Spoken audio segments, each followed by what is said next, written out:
하나님의 말씀은 신명기 28장 1절에서 14절 두 번째 시간입니다. 신명기 28장 1절 내가 내 하나님 여호와의 말씀을 삼가 듣고 내가 오늘 너게 명령하는 그의 명령을 지켜 행하면 내 하나님 여호와께서 너를 세계 모든 민족 위에 뛰어나게 하실 것이라. 내가 내 하나님 여호와의 말씀을 청종하면 이 모든 복이 내게 임하여 내게 이르리니 성읍에서도 복을 받고 들에서도 복을 받을 것이며 내 몸의 자녀와 내 토지의 소산과 내 짐승의 새끼와 소와 양의 새끼가 복을 받을 것이며 네 강주리와 떡반죽 그릇이 복을 받을 것이며 내가 들어와도 복을 받고 나가도 복을 받을 것이니라. 7절입니다. 여호와께서 너를 대적하기 위해 일어난 적군들을 네 앞에서 패하게 하시리라. 그들이 한 길로 너를 치러 들어왔으나 네 앞에서 7길로 도망하리라. 여호와께서 명령하사 내 창고와 내 손으로 하는 모든 일에 복을 내리시고 내 하나님 여호와께서 내게 주시는 땅에서 내게 복을 주실 것이며 여호와께서 너게 맹세하신 대로 너를 세워 자기의 성민이 되게 하리니 이는 너가 내 하나님 여호와의 명령을 지켜 그 길로 행할 것임이니라. 땅의 모든 백성이 여호와 이름이 너를 위하여 불리는 것을 보고 너를 두려워하리라. 여호와께서 너게 주리라고 내 조상들에게 맹세하신 땅에서 너게 복을 주사 네 몸의 소생과 가축의 새끼와 토지의 소산을 많게 하시며 여호와께서 너를 위하여 하늘의 아름다운 보고를 여시사 내 땅에 때를 따라 비를 내리시고 내 손으로 하는 모든 일에 복을 주시리니 내가 많은 민족에게 꾸어줄지라도 너는 꾸지 아니할 것이요 여호와께서 너를 머리가 되고 꼬리가 되지 않게 하시며 위에만 있고 아래에 있지 않게 하시리니 오직 너는 내가 오늘 내게 명령하는 내 하나님 여호와의 명령을 듣고 지켜 행하며 내가 오늘 너희에게 명령하는 그 말씀을 떠나 좌루나 우루나 치우치지 아니하고 다른 신을 따라 섬기지 아니하면 이와 같으리라. 오 하나님 아버지 은혜를 감사합니다. 오늘 저희에게 주시는 이 말씀을 바르게 깨달을 수 있도록 인도하시고 성령 하나님 진리의 영으로 지도하여 주시옵소서. 예수님 이름으로 감사하며 기도드리옵나이다. 아멘.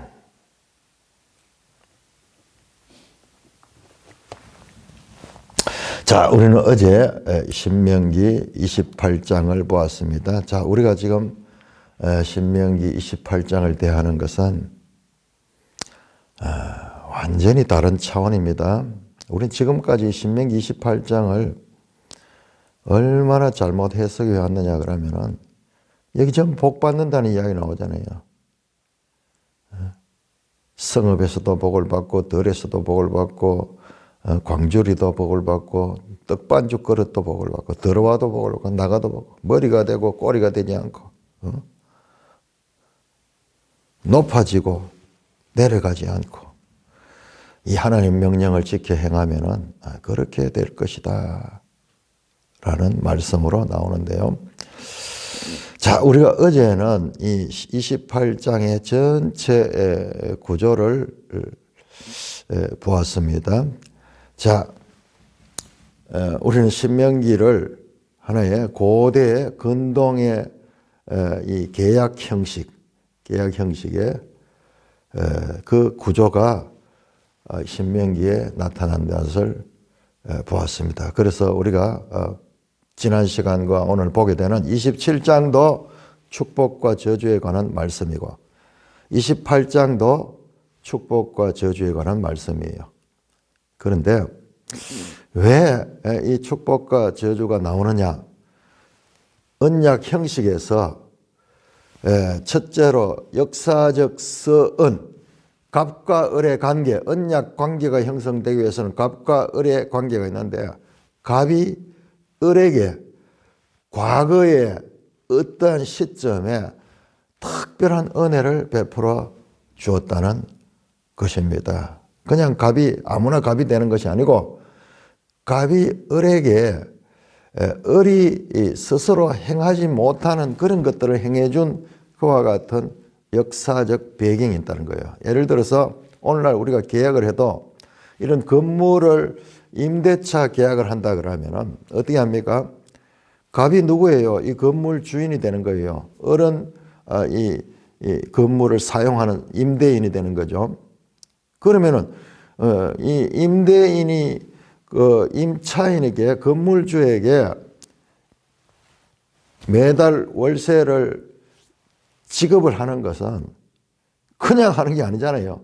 이 갑이 이 건물을 사용할 수 있도록 그와 같은 것을 제공했기 때문에 거기에 대한 이 보상으로 내는 거예요. 알고 보면 우리가 인간 사리가 보면 다 이런 계약 관계예요. 다 계약 관계예요. 느슨하지만 계약 관계예요. 우리가 부모가 자녀들을 위해 가지고 열심히 일하고 그 자녀들을 돌보고 이렇게 하는 것도 뭐 사랑의 관계지만은 그러나 엄밀하게 보면은 부모로서의 책임, 의무, 그리고 자식들은 더 부모에 대한 그 뭐 처음에는 그들이 하는 건 아니지만은 그 보이지 않지만은 그런 관계가 있어요. 그래서 과거에는 그 부모들이 젊어서 자녀들을 위해서 열심히 일하면은 그러면 나중에 그 자녀들이 또 그 부모들을 돌보고 뭐 한 집에 살면서 아기 키우듯이 늙으면 다시 아기가 되잖아요. 나중에는 스스로 대소변도 못 가리는 그런 처지가 되는 게 이 인생이야. 근데 아기가 태어났을 때 그랬잖아요. 사실은 똑같이 서로 상호 그런 관계 속에서 이루어집니다. 가정 안에서도 마찬가지고 사회적으로 나가면 전부 그거예요.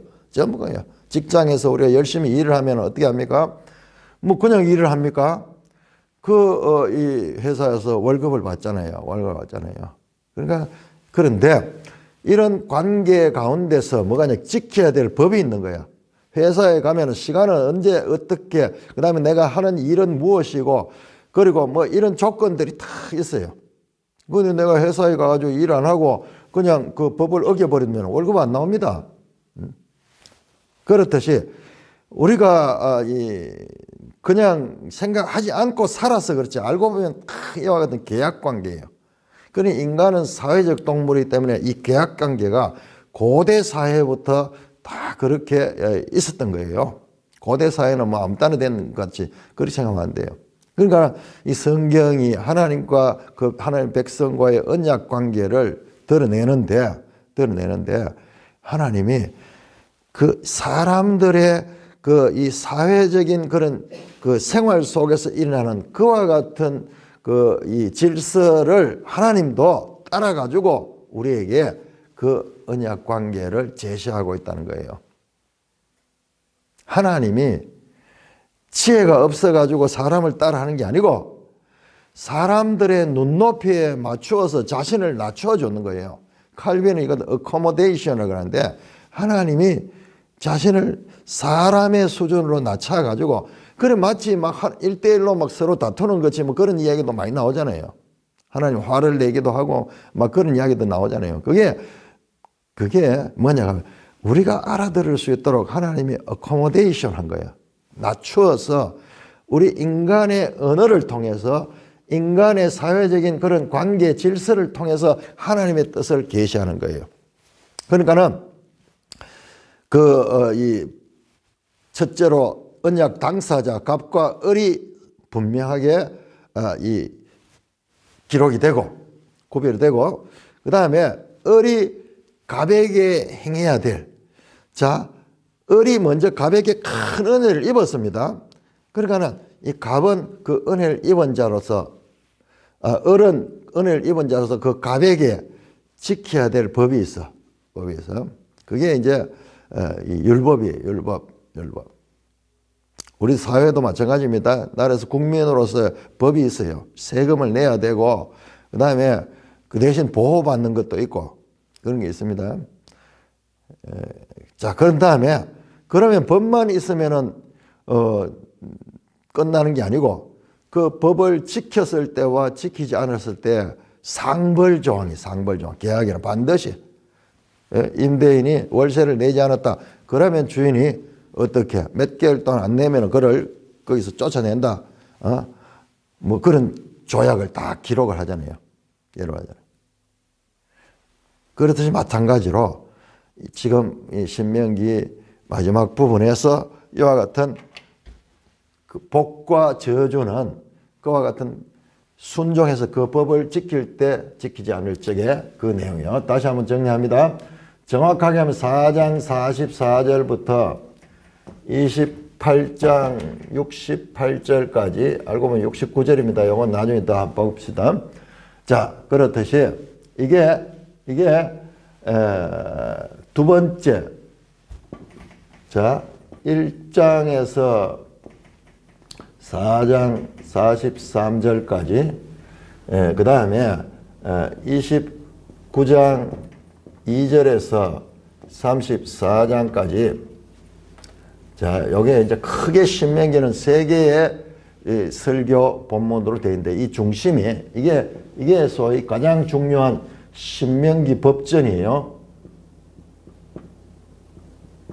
그 가운데 이 법만 나온 것은 어디냐 그러면은 26장 19절까지 그리고 27장과 28장에서는 복과 저주에 관한 뭐냐 이 법을 지켰을 때에 법을 지키지 않을 때 27장은 자세히 보면은 복과 저주를 선포하는 거고 그 법을 지키지 않을 때 오는 이 저주의 내용은 안 나와요. 저주의 내용은 안 나오고 그냥 아멘 하면서 우리가 이 법을 지키겠다 하는 그런 선언이고 그리고 장소도 이거는 현재가 아니고 이거는 언제나 미래에 가나안 땅이다 세겜에서 할 것입니다. 세겜 땅에서 자 그리심산과 에발산에서 할 거예요. 가나안 땅에 들어가서 할 겁니다. 거기에 대한 말씀을 28장은 이 복과 저주인데 이게 이제 순종하면은 복을 받고 불순종하면 자 그래서 여기까지가 전부 이 두 번째 모세의 설교 신명기 법전의 그 법에 대해서 순종할 거냐 불순종할 거냐 그러면 순종하면 어떤 이 보상이 주어지고 불순종하면 어떤 거기에 대한 징벌이 있는가를 설명하는 거예요. 그래서 상으로 주는 것이 복이고 저주로 주는 게 이게 화라고도 표현하죠. 화 또는 재앙이 여기 들어가면 재앙들. 자 이거는 상이고 상으로 주는 것이고 이거는 벌로 주는 거 상벌종. 자 그렇게 구성이 됩니다. 그 가운데서 지금 우리가 28장 부분을 보는데 자 여기에서 아주 중요한 내용이 여기에 나옵니다. 그래서 그냥 우리는 이 본문을 순종하면 복받는 이야기로 특별히 오늘 읽었던 1절에서 14절은 복받는 이야기로 되어 있습니다. 순종하면 조건입니다. 자 1절에 보시면은 내가 내 하나님 여호와의 말씀을 삼가 듣고 내가 오늘 내게 명령하는 그의 모든 명령을 지켜 행하면 하는 조건입니다. 제일 끝에도 마찬가지로 네가 오늘 내게 명령하는 그 말씀을 따라 좌우로 치우치지 아니하고 다른 신을 따라 섬기지 아니하면 그 안에 나오는 복을 받는다는 그 이야기예요. 자 그런데 16장을 그 28장 15절을 한번 보세요. 우리가 내일 볼 내용인데 15절에서 이 19절까지만 우선 보면은요. 이제 만일 내 하나님 여호와의 말씀을 순종하지 아니하면, 이번에 순종하지 아니할 때 대한 이 벌에 대한 조항이 나옵니다. 근데 내용이 보시면은 이 앞에서는 복을 받고 뒤에는 반대로 저주를 받는 거예요. 그 내용이 똑같아요. 16절, 네가 성읍에서도 저주를 받으며 들에서도 저주를 받아요. 내 광주리와 떡반죽 그릇이 저주를 받을 것이요, 내 몸의 소생과 내 토지의 소산과 내 소와 양의 새끼가 저주를 받을 것이요, 네가 들어와도 저주를 받고 나가도 저주를 받으라. 28장 2절에서 6절까지 내용을 그대로 데칼코마니. 뭐만 달라졌냐? 복이 저주로 바뀌는 것으로 그게 달라져 있고, 순종하면 복을 하고 불순종하면 저주를 받는 그런 내용으로 되어 있습니다. 그러므로 오늘 이 본문을 우리가 제대로 읽으면은 그 뒤에 나오는 내용들은 그냥 완전 데칼코마니 그렇게 되는 것으로 볼 수가 있습니다. 그래서 많은 분들이 이 본문을 그냥 복을 주는 그런 것으로 생각하고 너무 기분 좋잖아요. 특별히 오늘날 번영의 신학은요, 언제든지 있어 왔어요. 고대부터 언제든지 있어요. 그래서 이 말씀을 너무 좋아하고, 과거의 부흥사들 오면은 이와 같은 것들을 다 이야기를 했죠. 이야기를 하면서 막 복 받는다 그러면 뭐 아멘하고 막 난리 나는 그런 본문이죠. 자, 아까 이야기하다가 제가 약간 곁으로 갔는데, 시내산 본문과 시내산 이 언약과 관계를 보니까는, 자, 어제도 우리가 봤으면 다시 한번 정리하는 거예요. 자, 이게 이제 이걸 갖다가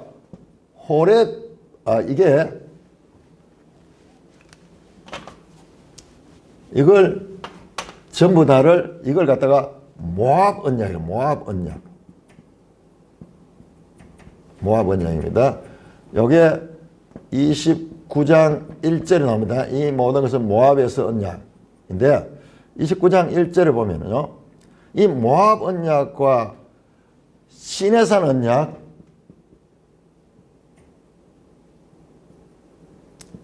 이거 호렙이라고 하죠. 호렙산, 시내산 같은 게 자꾸 하는데요, 요 두 개가 밀접하게 연속이 된다는 것을 알 수 있어요. 자, 우리 한번 찾아볼까요? 29장 1절. 29장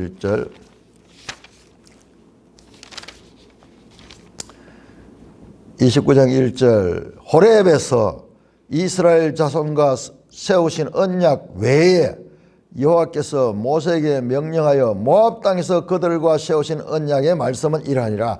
자, 여기에서 언약의 말씀은 이러하니라가 뭐를 가리키냐? 이러하니라가 뒤에 나오는 내용이 아니라 보통 뒤에 나오는 내용을 가리키는데, 여기에서는 특별한 사례로 앞에 지금까지 말했던 것 전부 다, 그래서 제가 29장 2절부터 시작하는 거예요. 29장 1절까지가 여기에 해당되는 거예요. 그런데 실제적으로 히브리 성경에는 이 말씀이 29장 1절이 아니고 28장 69절, 우리는 68절로 끝나거든요. 69절로 되어 있습니다.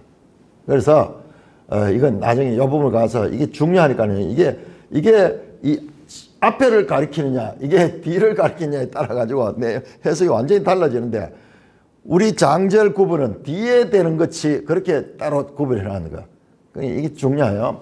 자, 그런데 여기서 분명히 나오죠. 호렙 언약, 시내산 언약과 모압 언약의 연속성이 있다. 그런데 우리가 시내산 언약에서 뭘 발견하지 못했냐 그러면은, 다른 언약 조건들은 똑같은 걸 발견했는데, 우리가 오늘 공부하는 복과 저주에 관한 거는 시내산 언약이 안 나왔는데, 알고 보니까는 이 구조를 통해서 다시 보니까는 이게 레위기 26장 3절에서 46절까지 여기에 있었던 거예요. 출애굽기 19장에서 24장까지 시내산 언약 체결한 게 나오는데, 그런데 이 상벌조항인 복과 저주에 관한 것은 이 레위기 끝에 가지고 나왔던 거예요. 그래서 우리가 신해산 언약도 더 잘 이해하게 되죠. 지금까지 우리 신해산 언약은 이 정도만 봤는데 신해산 언약은 이것뿐만 아니라 자, 여기서부터 성막을 짓죠. 성막. 그리고 레위기는 성막에서 주시는 말씀이에요. 하나님이 성막이 주는. 그래서 사실 신해산 언약의 내용은 출애굽기 여기에 있는 것뿐만 아니라 레위기 전체가 포함이 되는 레위기가 포함이 되고, 그러나 다음에 그래서 사실상은 지금 신명기 법전에서 지금까지 4장에서 이 28장까지 이 내용을 26장까지 다 하고 이제 상벌조항이 나오죠.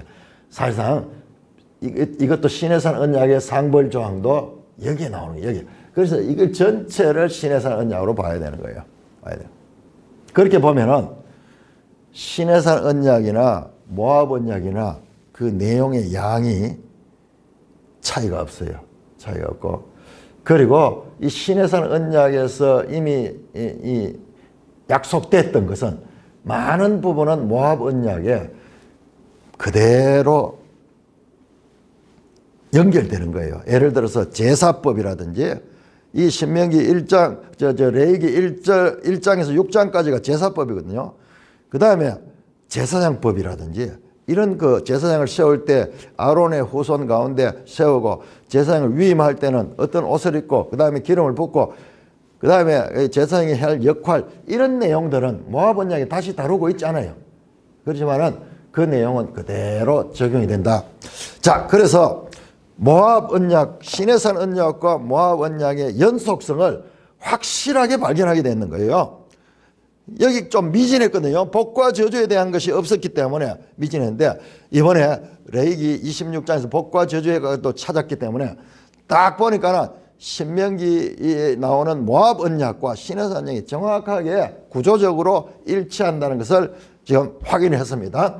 자, 그러면 오늘은 28장에 나오는 자, 이 복과 저주에 관한 말씀을 보겠는데요. 자, 1절을 보시면은 자, 우리는 여기서 막 복이 나오고 막 이러니까 여기에 막 눈이 일로 다 가요. 일로 다 가는데 하나님의 관점은요, 그게 아니에요.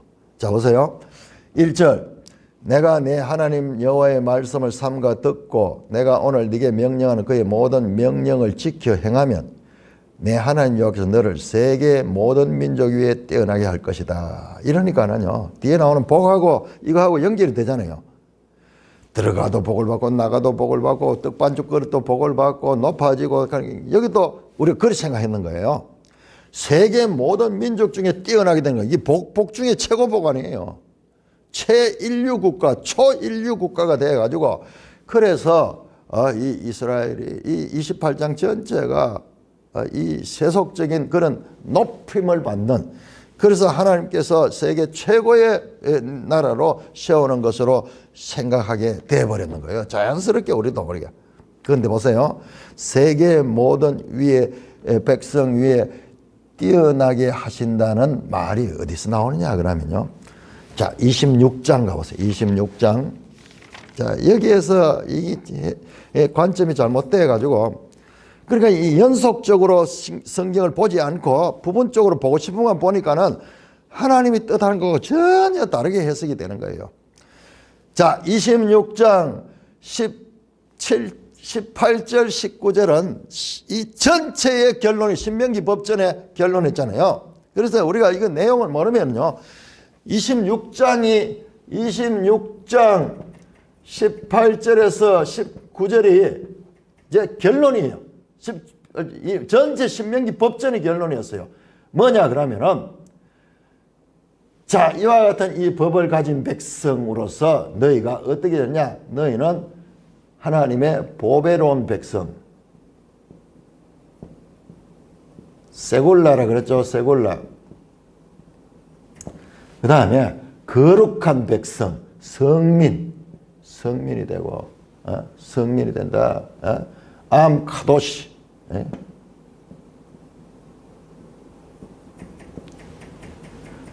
그리고 세상의 모든 나라 위에 뛰어나게 할 것이다. 뛰어나다. 그런데 이 표현이요. 이게 어제도 내가 말 이게 엘리온 그래가지고 지극히 높은 자, 지극히 높은 자. 하나님한테 붙이는 표현이에요. 그런데 자, 요 세 가지 요소가 나왔습니다. 세 가지 요소. 뛰어나게 할 것이다. 그런데 오늘 이거 한번 보세요.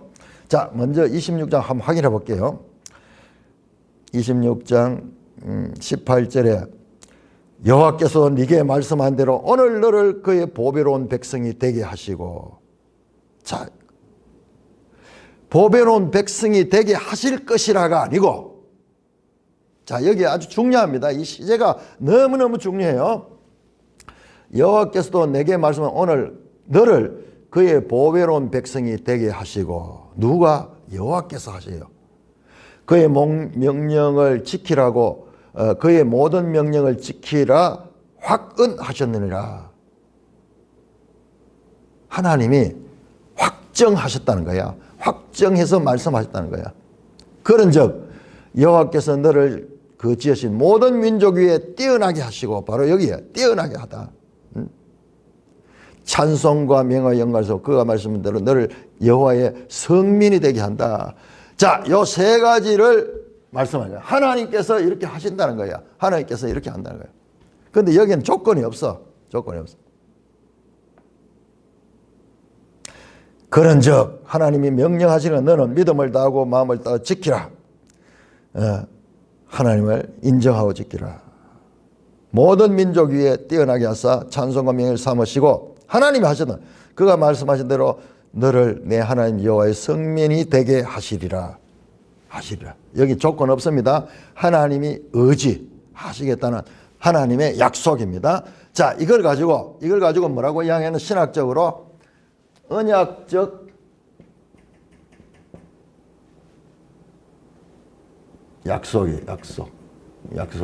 약속이면 언약이면 약속인데, 언약적 하나님의 약속, 언약적 약속.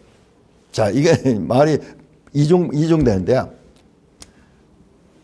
하나님의 언약적 약속은 조건이 없어요. 조건이 무조건적, 일방적 약속이 하나님이 그렇게 해주시는 거예요. 하나님이 해주시는 거예요. 자, 그런데 뒤에 가면은 계속 조건이 나옵니다. 조건, 이렇게 하면은 이렇게 할 거다. 그리 나오는데, 요 두 가지 요소, 하나님의 언약적 약속과 사람의 책임, 순종의 책임이죠. 순종적 책임. 이거는 조건이죠. 조건. 자, 우리는 이 신명기 속에서 이 두 부분이 공존하고 있다는 것을 알아야 돼요. 이 두 부분. 그래서 읽으면은 이게 정리가 안 되면 계속 헷갈리는데, 자, 일단 제가 먼저 전제를 합니다. 먼저 하나님의 언약적 약속은요, 하나님께서 일방적으로 해주시는 거예요. 사람은 자기 의지가 아니고 불가항력적 순종이요. 불가항력적 순종입니다. 이거는 사람의 의지와 관계가 없어요. 자, 이거는 사람의 전적인 책임이에요. 조건적인. 이 두 가지는 참으로 우리가 이해하기 어려워요. 이 부분은 인간 세상에 전부 이거예요. 전부 이기 때문에 이건 잘 이해되는데, 이 부분은 우리가 믿음이 아니고는 이해할 수 없는데, 그런데 여러분, 기독교 신앙의 핵심은 여기에요. 뭐예요? 하나님의 예정, 선택, 작정, 전부 다 하나님, 일방적인 하나님의 주권적 하나님의 역사입니다. 이게 신앙의 영역. 그래서 이 부분은 우리가 믿음으로 가고, 이것만 있으면은 이거는 이 세상의 일반 도덕 윤리, 일반 사회법과 동일해요. 일반 사회법엔 이 부분 없어요. 이겁니다. 이 부분. 자, 그래서 일단 여기에서 이런 부분이 있다는 것을 조금이라도 생각을 하면서 본문에 들어가야 돼요. 자, 그래서 28장 1절은 그냥 나오는 말씀이 아니고 바로 중간에 27장이 있어가지고 우리가 다 잊어버린데 바로 26장 마지막 부분에 요 말씀과 연관되어 있는 거예요. 내가 내 하나님 여호와의 말씀을 삼가 듣고 내가 오늘 명령한 그의 모든 명령을 지켜 행하면 내 하나님 여호와께서 너를 세계 모든 민족 위에 떼어나게 하실 것이다. 뿐만 아니라 여러분 보세요. 9절을 보시면은 여호와께서 너에게 맹세하신다. 너를 세워 자기의 성민이 되게 하자. 자, 여기 나오죠. 성민. 자, 요 26장 19절, 요 18절, 요 내용들이 지금 28장 1절에서 이게 나오고 28장 9절에서 성민이 나오고 거룩한 암 카도시가 나와요. 그러니까는 지금 28장에 나오는 복과 저주는 그냥 떨어져 있는 것이 아니고 지금 앞에 나왔던 26장 18절 19절의 결론적인 하나님의 백성과 밀접히 연관되어서 나타나는 것입니다. 자, 그래서 보시면은 자, 그래서 이 본문을 우리는 이 구조적으로 이 본문을 해석을 해야 돼요. 제가 어제도 잠깐 말씀드린 다시 한번 정리하면요. 자, 오늘 본문 보세요. 여기 복 받는 이야기만 보지 말고 하나님의 관심이 어디 있는가를 보면요. 새로운 게 보여요. 첫째, 1절에 세계 모든 민족이 나오죠.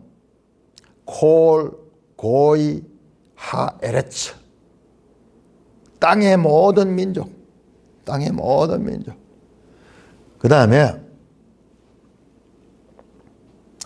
10절 보세요. 10절. 땅의 모든 백성. 콜, 암, 하, 에레츠. 땅의 모든 백성. 그 다음에 12절을 보세요. 많은 민족. 고이, 레빔. 많은 민족. 자, 이 복이 우리는 개인적 그런 것만 생각하는데 하나님은 지금 이 복을 이야기를 하면서 세상의 모든 민족과 연관된 말씀을 하고 있는 거예요. 그러니까 이 복은 뭐냐 그러면 이 복은 원래 하나님이 생각했던 이 백성이 하는 역할이 뭐냐? 이 백성이 하는 역할이 바로 제사장 나라. 세계 모든 나라들을 하나님께로 이끄는 제사장 나라의 역할이에요, 이게. 그래서 뛰어나다 하는 것도 그냥 잘 살아가지고 인류 국가 돼 그런 뜻이 아니에요. 그러니까 여기 전부 세속적으로 우리가 해석을 해보니까는 하나님 뜻이 다 가려지는 거예요. 자, 이것은 하나님의 꿈이었어요. 하나님이 아브라함을 부를 때 창세기 12장 1절에서 3절에서 내가 너를 큰 나라가 되게 하고 여기 이 나라가요 뛰어난 나라예요. 이 세상 가운데 그래야 너로 인하여 이 모든 민족이 복을 받을 것이다. 모든 민족 오늘 나오던 그 내용 그대로예요. 모든 민족. 이스라엘이 하나님의 보배로운 백성, 거룩한 백성, 세계 모든 만민 중에 가장 뛰어난 백성이 되게 하는 이유는 바로 이 백성이 세계 모든 나라에게 하나님을 소개하는 그런 역할을 감당을 하도록 맡았다는 것을 우리가 놓치면 안 돼요. 그것을 이번에 매일 성경에서 이 라이트라는 매일 성경 그 신학자 강조하고 있는 거예요. 여기서 자, 그것이 그러한가? 우리가 한번 구체적으로 내용을 보겠습니다. 자, 그래서 첫째로 이 내용은 조건절입니다. 전부 다 조건절. 그러면은 우리가 알아야 되는 한 가지 더 있는 거, 세상이 가지지 못한 성경만이 가지고 있는, 자, 여러분 다시 한번 말씀드리지만 이 세상은 전부 조건적입니다. 모든 게 조건적이에요. 그런데 우리 인간에서 조건적이 아닌 그런 요소가 하나 있는데, 그것이 부모와 자식 관계. 그것도 어린 아기 부모, 아무것도 할 수 없는 무능력한 그와 같은 아기와 특별히 어머니와의 관계. 아기가 아무것도 없잖아요. 그냥 아낌없이 주는 사랑이죠. 무조건적으로 생명에 대한 그 살림이죠. 자, 그런 것으로. 자, 두 가지가 있다 그랬습니다. 자, 하나는 언약적 약속은 조건에 관계없는 하나님의 일방적인 사랑이에요. 사랑입니다. 단 하나는 순종. 자, 지금 다 나오죠. 이번에 28장을 보면 전부 조건입니다. 1절에서 8절까지 조건. 그 다음에 11절에서 14절까지도 조건. 전부 이 내용들은 뭐냐? 복을 받고 복입니다. 자, 여기도 마찬가지로 복입니다. 자세히 한번 보세요. 전부 복이에요. 자, 그런데 유일하게 9절에서 10절에는 복이 없어요. 복이 없고요. 자, 우리가 지금까지 공부를 하면서 성경을 공부해서 많이 봐왔잖아요. 자, 여기에 A라 그러면은 여기에 A 다시, 여기에 X. 소위 교차대구 구조에서 제일 중요한 부분은 이 중간에 샌드위치 구조에서 옆으로 이렇게 보는 게 되겠네요. 자, 1절에서 8절, 그 다음에 11절에서 14절, 이게 전부 조건. 자, 그런데 9절에서 10절은 조건 내용이 없습니다. 딱 9절 한번 볼까요? 여호와께서 내게 맹세하신 대로 너를 세워 자기 성민이 되게 하시리니 이는 네가 하나님 여호와의 명령을 지켜 그 길로 행할 것임이라. 땅의 모든 백성이 여호와의 이름이 너를 인하여 불리는 것 보고 너를 두려워하리라. 우리가 여기 두려워하리라 되니까는 또 자꾸 우리가 막 힘이 세져 가지고 막 이런 거로만 생각하는데 여기는 그런 의미가 아니에요. 우리가 이제 이 번역도 이제 그것까지 잘 못 미치고 있는 거예요. 땅의 모든 백성에게 영향을 끼치는 거예요. 자, 그러면은 여기 보세요. 자기의 성민이 되게 하시리니. 자, 이게 조건인가? 이는 네가 내 하나님 여호와의 명령을 지켜 그 길로 행할 것임이라.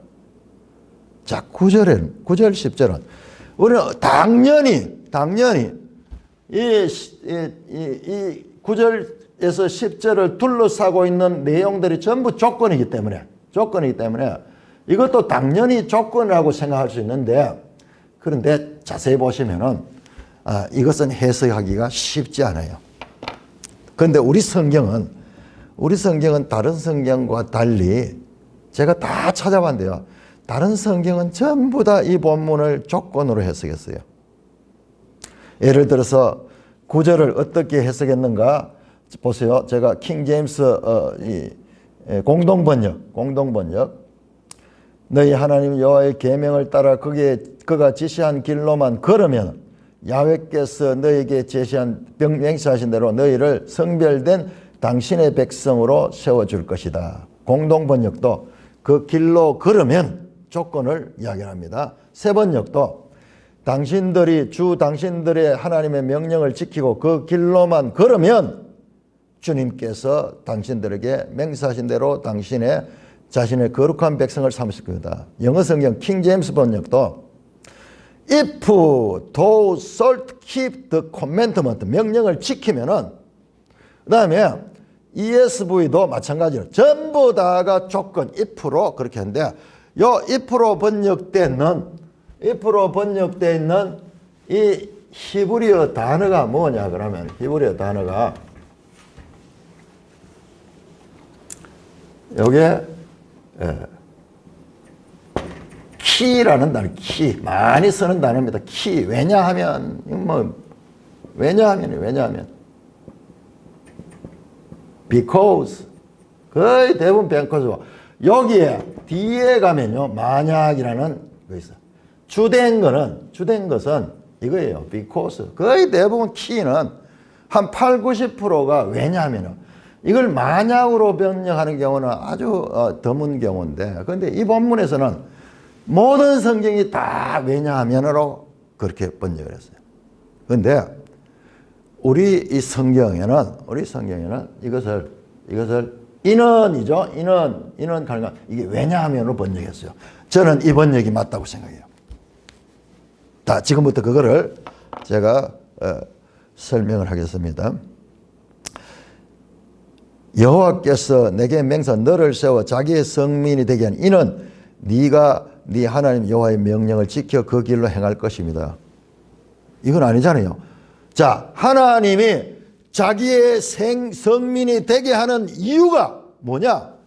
그들이 하나님의 이 명령을 지켜서 그 길로 행할 것이기 때문에 이들의 존재 자체가 하나님의 말씀대로 순종하기 때문에 하나님께서 그들을 자기의 성민이 되게 하라. 여호와께서 맹세하신 대로 자기의 성민이 되게 하신다고 말씀해요. 다른 거는 전부 다 여호와가 모든 행동의 근거가 되지만은 조건적으로 그리고 사람의 조건이 충족될 때 하나님께서 복을 주시지만은 자, 이 부분은요. 자기의 성민이 되게 하는 것은 네가 네 하나님 여호와의 명령을 지켜 그 길로 행할 것이기 때문에 확신이에요. 너는 반드시 그 길로 행한다. 그래서 하나님은 너를 자기의 성민이 되게 한다. 그 결과 10절에 땅의 모든 백성이 여호와의 이름이 너를 위하여 불리는 것을 보고 너를 두려워하다. 그 결과 땅의 모든 백성이 너로 인하여서 하나님을 알게 되고 하나님께 이 하나님을 인정하게 되는 그런 것이 될 것이라는 말씀이에요. 자, 요 9절 10절 이 9절 10절 요 내용은 제가 해석하려면 무조건. 그러면 이게 말이 되나? 말이 안 되지. 말이 안 되죠. 말이 안 되는데 바로 제가 앞에서 말씀드렸던 신명기 핵심 주제 두 가지. 하나는 하나님의 일방적 언약적 약속. 다른 하나는 순종적 책임이에요. 순종 책임. 자, 순종적 책임은 조건입니다. 이 조건이지만은 그러나 신명기의 핵심 이 주제 가운데 하나가 바로 이 언약적 약속이 이게 하나님께서 해주시는 거예요. 하나님께서 해주시는 거예요. 자, 그러면은 이 해석을 이렇게 하기 따라 다른데 이 키를 갖다가 왜냐하면으로 해석하느냐 우리 성경처럼 그리고 다른 모든 성경처럼 if 만약으로 하느냐 그러면 이것도 조건이야. 조건인데 자, 이것이 조건이 아니다는 것을 제가 설명합니다. 첫째, 우리가 한번 성경을 먼저 다시 한번 보겠습니다. 자, 26장 18절 19절 이거 가장 중요한 본문이에요. 이 본문이. 자, 17절부터 봐야 되겠네. 17절 너가 이스라엘 백성입니다. 오늘 여호와를 네 하나님으로 인정하고 또 그 도를 행하고 그 이름 행하고 그의 규례와 명령과 법도를 지키며 그의 소리를 들으라고 확언하였고 그들이 확실하게 도장을 찍었다는 거야. 언약에 체결했다는 그 말이에요. 예, 그렇게 하겠습니다. 이 법대로 하나님께서 주신 그 이 법대로 내가 하겠습니다 하고 도장을 찍는 거예요. 그 다음에 하나님 도장 18절 여호와께서도 내가 말씀하신 대로 오늘 너를 그의 보배로운 백성이 되게 하시고 그의 모든 명령을 지키라고 확언하시다. 두 갑과 을이 다 확언했는 거예요. 언약 관계가 체결이 됐습니다. 그런즉, 자, 언약 관계 체결되고, 그런즉 여호와께서 너를 그 지으신 모든 민족 위에 뛰어나게 하사 찬송과 명예와 영광을 삼며 그가 말씀하신 대로 너를 여호와의 성민이 되게 하라. 자, 하나님이 그렇게 하신다는 거예요. 그런데 지금 여기에 이들은 말만 예 대답했지 사실상 그들은 그 말을 순종하지는 못했습니다. 그게 이제 뒤에 나오는 거죠. 뒤에 나오는데, 근데 하나님이 약속하셨어요. 하나님이 약속하셨어요. 자, 이게 뭐냐? 이게 바로 하나님의 언약적 약속이에요. 자, 그것을 다시 한 번 더 해보겠습니다. 자, 27장 보세요. 27장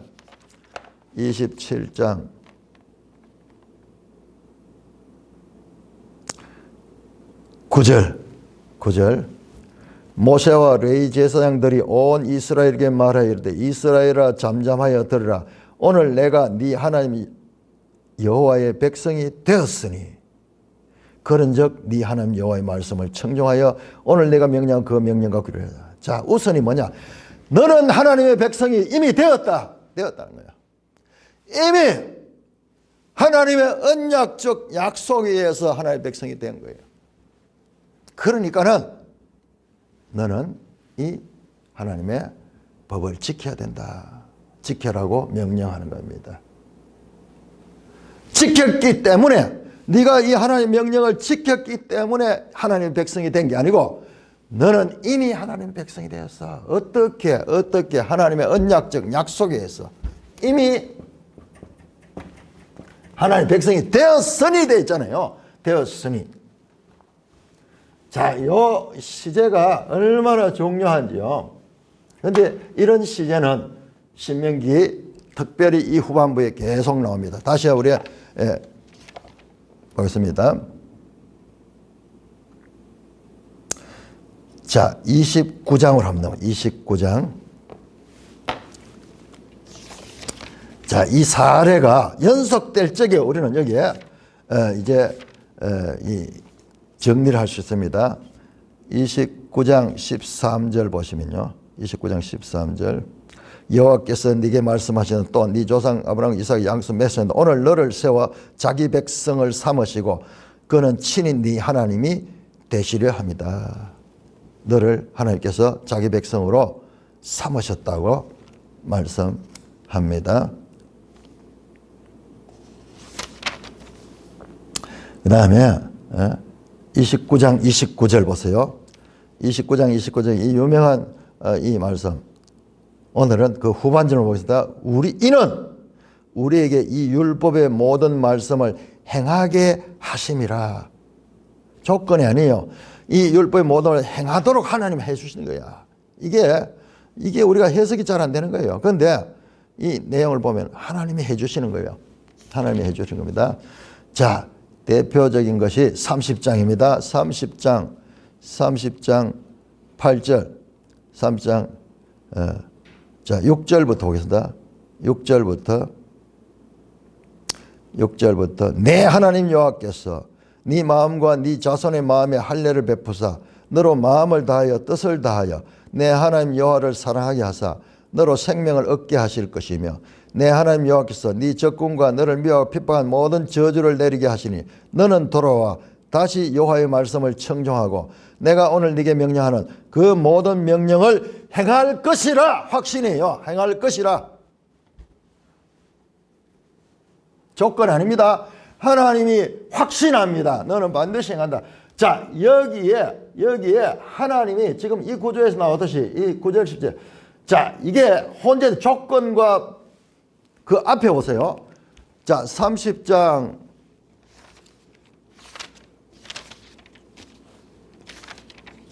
중요한 거든요. 30장 2절 보시면 너와 내 자손이 내 하나님 여호와께로 돌아와 내가 오늘 내게 명령한 것을 온전히 마음을 따라 다하고 뜻을 다하 여호와의 명령을 청종하면 조건이에요. 근데 뒤에도 마찬가지예요. 9절도 네가 네 하나님 말씀을 청종하여 율법적 명령 규례와 규례를 지키고 내 마음을 다하여 뜻을 다하여 여호와 하나님께 돌아오면 하나님께서 복을 주시겠다. 다 좋고 요거 똑같아요. 31장에서도 요 구조가 나옵니다. 자, 30장을 보면은 자, 30장 1절에서 5절까지 조건입니다. 지키면 그 다음에 6절에서 9절까지 그 다음에 10절에서 그 이하 15절까지를 잡을까요? 그 이하 다 조건이에요. 조건. 그러나 여기에 6절부터 하는 것은 이것은 하나님이 하신다는 거야. 무조건. 그리고 이것은 확신. 한다. 너는 한다. 할 수 있다는 것입니다. 그래서 내 하나님,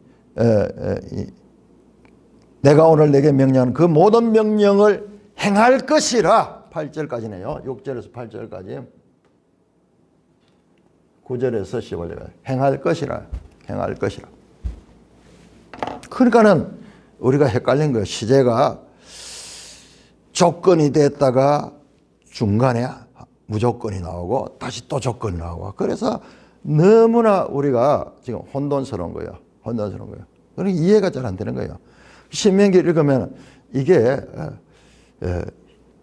무슨 말인지 우리의 입장에서 너무 이해하기 힘든데 바로 이해하기 힘들어야 돼요.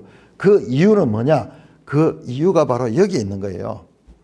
하나님의 언약적 약속, 무조건적인 하나님의 언약적 약속이 있고 그 다음에 사람의 순종적 책임이 있는데 우리는 전부 이 세상에 살고 있거든요. 이 세상에. 이 조건의 세상에 살고 있기 때문에 여기에 대해서는 우리가 합리적으로 수긍이 가지만 이 부분은요. 우리가 이해를 못해요. 이 부분은 하나님의 약속에 대한 믿음으로 반응할 수 있어요. 믿음으로만. 믿음이 없는 사람은 이 말은 공허한 이야기고 희망 고문이고 믿음이 없는 사람은 이 말씀이 이해가 안 돼요. 도저히. 그래서 이제 이 뒤에 30쯤 가면 더 이 이유가 나옵니다. 이게 전부 믿음과 연관된 게 이게 바로 로마서 10장에서 이 말씀을 다 해석하는 거예요. 이 말씀을. 이건 그때 가서 보고 일단 28장 9절에서 10절 이 말씀이 우리가 봤을 때는 도저히 해석이 안 돼요. 그리고 영어 해석도 번역도 다 그렇게 됐죠. 그런데 우리 성경이 부족한 게 되게 많아요. 제가 봤을 때. 그럼에도 불구하고 이 부분은 그 뜻을 살리려고 노력했는데 번역하면서도 이해가 안 됐을 거예요.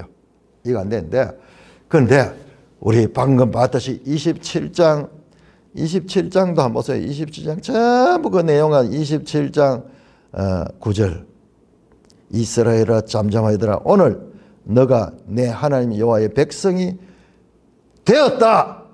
지키면은 이 율법을 지키면은 될 것이 아니고 이미 되었다. 이게 바로 우리가 지금 알고 있는 시작된 종말론과 유사한 구조를 가지고 내가 좀 더 연구를 해봐야 되는데 시작된 종말론 이미 그러나 아직 아니 요 구조가 여기에서도 적용이 됩니다.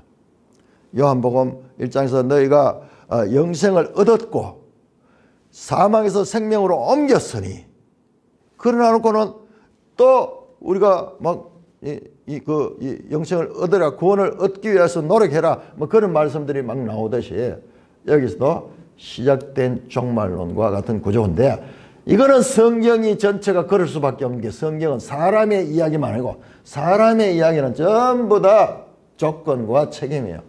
그러나 하나님은 그것을 초월하셔서 일방적인 약속, 하나님 자신의 약속 때문에 약속을 지키는 거예요. 하나님은 거짓말할 수 없는 거예요.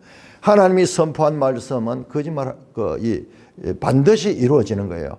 하나님은 할 수 없는 게 있는데 전능하신 하나님이 할 수 없는 법을 딱 하는 거짓말 할 수 없는 거예요. 그러면은 어떻게 되냐?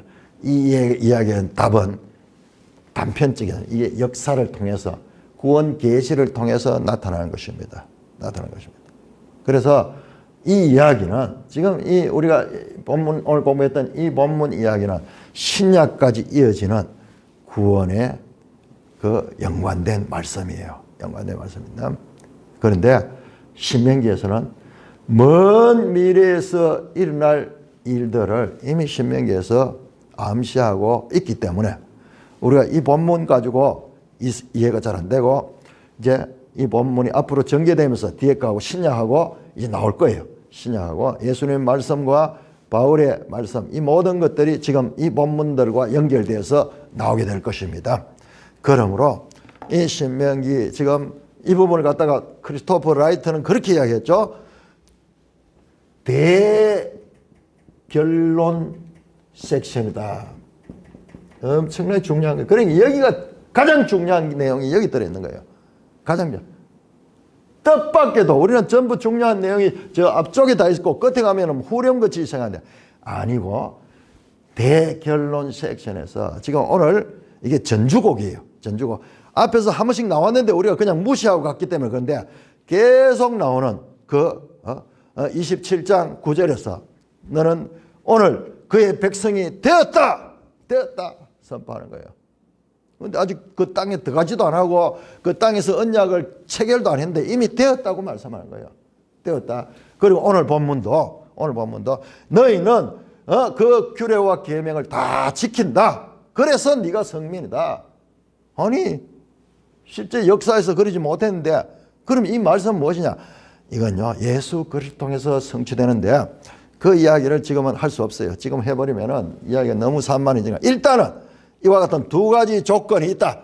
성경 속에서 이 신명기 속에서 하나님의 언약적 약속에 속한 부분은 할 수 있다. 되었다. 이미의 영역이고 그 순종적 책임 영역은요 아직 우리가 해야 되는 그런 부분이다. 그래서 요 신명기의 이 대결론 섹션을 이해할 수 있는 이 교두보가 바로 여기에서 마련이 되는 겁니다. 하나님의 언약적 약속에 속한 것이냐 사람의 책임적 그와 같은 이 순종에 속한 것이냐 모든 것이 사람의 순종적 책임에 속한 것이면요 복음이 될 수 없어요. 여기는 복음이 나옵니다. 복음이 신약의 핵심 사상이 여기 들어있다니까요. 그래서 바로 이 부분을 여러분 한번 생각해보면 우리가 전부 사람의 책임만 다 있다 그러면 하나님 무슨 필요 있어요? 그리고 성경이 어떻게 복음이 될 수 있어요? 오히려 사도 바울은 그렇게 했죠. 이 모든 율법이 오히려 우리를 저주를 갖다 주는 것밖에 되지 않잖아요. 율법 외에 하나님의 한 의가 드러났느니 곧 예수 그리스도를 믿음으로 말미암는 의니라. 로마서, 갈라디아서 전부 이야기를 가리키고 있는데 지금 이 말씀들은 이 언약적 이 약속의 말씀들은 그래서 우리는 거기 가면은 믿음으로 구원을 얻는 거예요. 믿음으로 그 말씀과 연결이 되는 그와 같은 출발점이다 여기가. 그러니까 이것이 앞으로 계속 신약을 확인하면서 보게 될 적에 이 신명기 대결론 섹션이 가지고 있는 위대함과 그 다음에 모든 백성과 그 하나님의 백성과의 관계도 점점 드러나는데 그냥 우리가 보면 그게 안 보여요. 그러나 우리가 이 크리스토퍼 라이트가 지시하는 그 관점을 가지고 보면 그게 확실하게 보이게 될 것입니다. 찬송가 242장입니다.